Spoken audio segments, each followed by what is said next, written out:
दोस्तों स्वागत है एक बार फिर से आपके अपने यूट्यूब चैनल में। दोस्तों बात करेंगे 72,825 शिक्षक भर्ती में आज हुई अर्जेंट सुनवाई को लेकर। तो सुनवाई समाप्त हो गई है और क्या कुछ चीज़ें आज हुई हैं उनको हम बिंदुवार इस वीडियो में आपको बताने वाले हैं। और आगे शुरू करें उससे पहले आपसे यही कहेंगे कि यदि आप इस चैनल पर पहली बार विजिट कर रहे हैं और आगे भी चाहते हैं कि इस चैनल के माध्यम से लगातार महत्वपूर्ण और ऑथेंटिक अपडेट आपको बिना रुकावट मिलती रहे तो चैनल को सब्सक्राइब अवश्य कर लें ताकि मेरे वीडियो का नोटिफिकेशन आप तक बिना रुकावट पहुंचते रहें। तो दोस्तों जैसा कि आप जानते हैं कि इस मामले की जो सुनवाई है वो 1 महीने बाद माननीय जज साहब ने लगाई थी, यानी 24 मार्च को। और ऐसा क्या कुछ हुआ कि आज अर्जेंट सुनवाई माननीय जज साहब की बेंच में 10:30 पर लगी थी। तो उसको मैंने पिछले वीडियो में आपको विस्तार से बताया भी था और दिखाया भी था कि लगातार जो नोडल अधिकारी बनाए गए हैं उन पर लोगों द्वारा अनर्गल टिप्पणियां की जा रही थी और दबाव बनाया जा रहा था। उसी से आहत होकर उन्होंने केस को सुनवाई के लिए मेंशन करवाया था और कहीं ना कहीं वो नोडल के कार्यभार से मुक्त होना चाहते थे। और उसी क्रम में आज अर्जेंट सुनवाई हुई।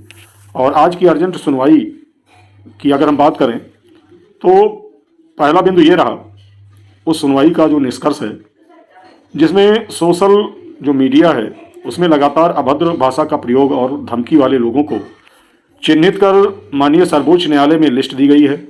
और जिसमें जो नोडल अधिवक्ता प्रशांत शुक्ला जी हैं उन्होंने बड़ा दिल दिखाते हुए अभ्यर्थियों के हित में उनके माफ़ीनामे को स्वीकार कर किसी भी प्रकार की कार्रवाई न करने को लेकर अपनी सहमति दे दी है ताकि उनका और उनके कृत्यों की वजह से उनके परिवार को कोई कष्ट न सहना पड़े।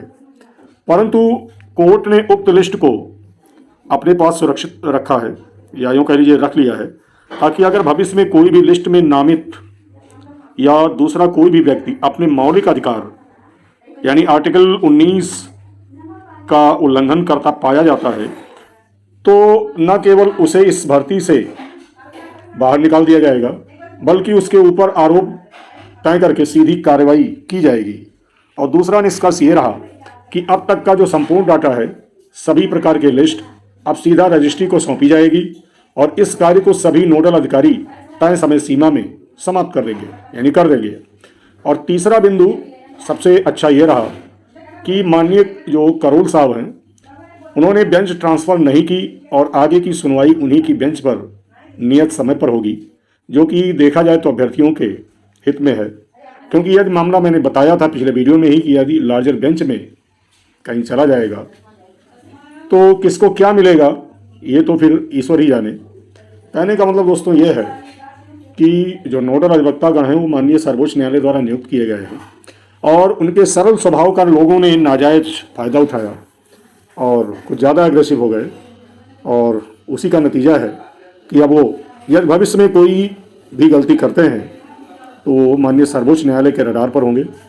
तो आशा है अब पुनः इस प्रकार की हरकतें नहीं होंगी और सब कुछ जैसे चल रहा है अभ्यर्थियों के पक्ष में वो चलेगा।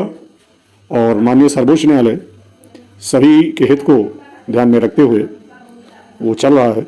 और दूसरा सबसे महत्वपूर्ण बात मैं ये बता दूं कि सैटरडे तक जो भी लोग कंसीडर होंगे उन सभी की अब एक ही लिस्ट कोर्ट मास्टर द्वारा जारी की जाएगी। तो किसी को परेशान होने की आवश्यकता नहीं है।